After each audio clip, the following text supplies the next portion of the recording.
Salam jumpa kembali saudara-saudariku yang terkasih dalam Tuhan kita Yesus Kristus. Salam sejahtera untuk kita semua. Berkat Allah yang Maha Kuasa senantiasa menyertai kita. Marilah kita mendengarkan dan merenungkan bacaan-bacaan kitab suci hari Kamis tanggal 16 Juni tahun 2022. Bacaan pertama dari kitab Putra Sirak pasal 48 ayat 1 sampai 14. Lalu tampillah Nabi Elia bagaikan api yang perkataannya laksana obor membakar.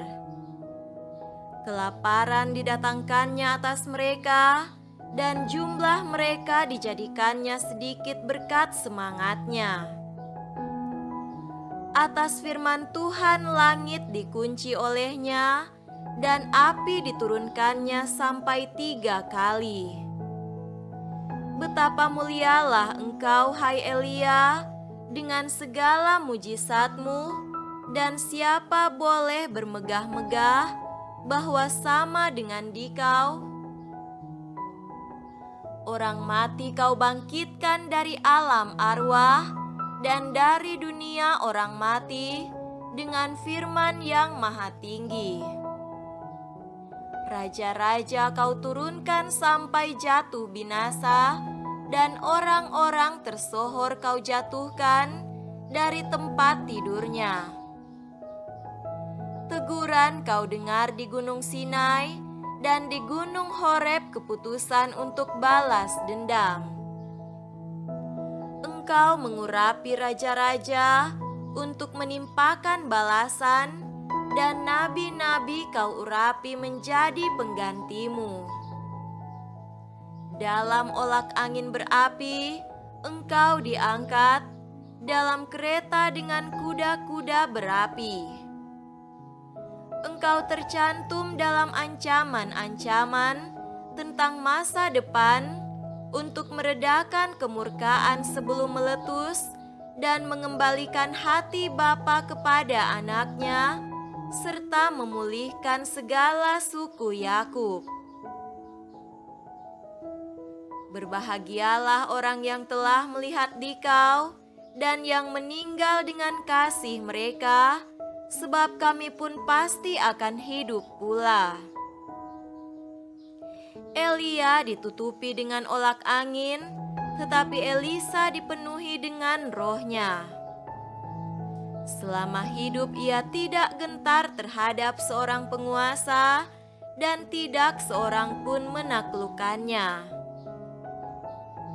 Tidak ada sesuatu pun yang terlalu ajaib baginya, dan bahkan di kuburnya pun jenazahnya masih bernubuat. Sepanjang hidupnya ia membuat mujizat, dan malah ketika meninggal pekerjaannya menakjubkan. Demikianlah sabda Tuhan. Syukur kepada Allah.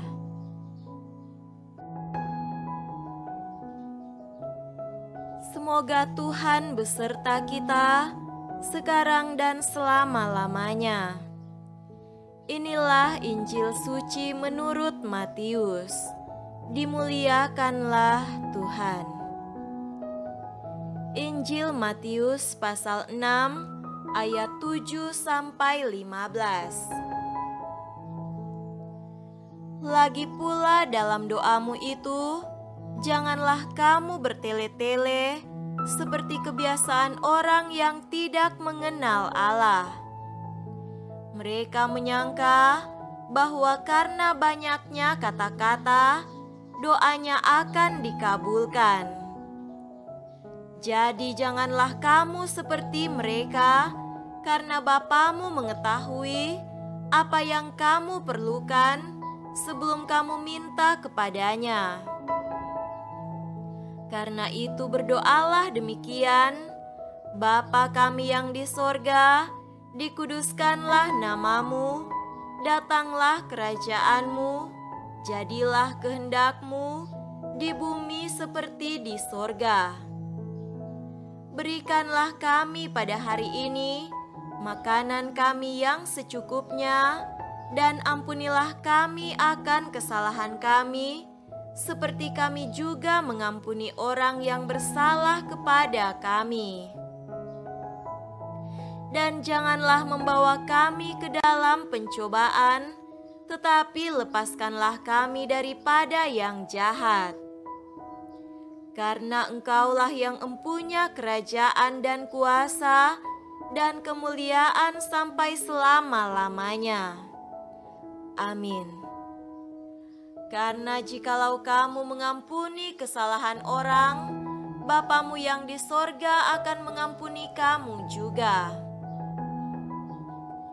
Tetapi jikalau kamu tidak mengampuni orang, Bapamu juga tidak akan mengampuni kesalahanmu.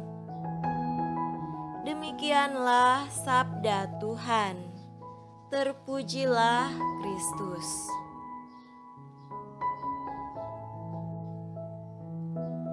Saudara-saudariku yang terkasih dalam Tuhan kita Yesus Kristus, tema renungan kita pada hari ini adalah bagaimana berdoa dengan benar.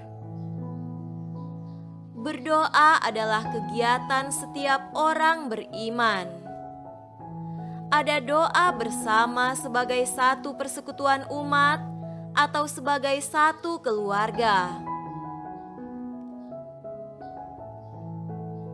Ada pula doa pribadi. Hari ini Yesus mengajarkan kita bagaimana berdoa dengan benar. Lagi pula dalam doamu itu, janganlah kamu bertele-tele seperti kebiasaan orang yang tidak mengenal Allah.